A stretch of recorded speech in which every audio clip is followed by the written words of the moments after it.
కీర్తించక యేసయ్యా యేసయ్యా నా యేసయ్యా యేసయ్యా యేసయ్యా నా యేసయ్యా. అందరూ పాడదాం, యేసయ్యా అని హృదయపూర్వకంగా ఆరాధన చేద్దాం.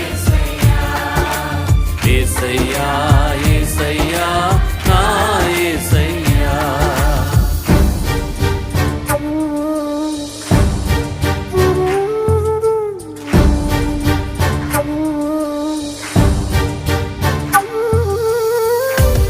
మారాలాంటి నా చేదైన జీవితాన్ని మధురముగా మార్చిన దేవా నీకే వందనాలయ్యా.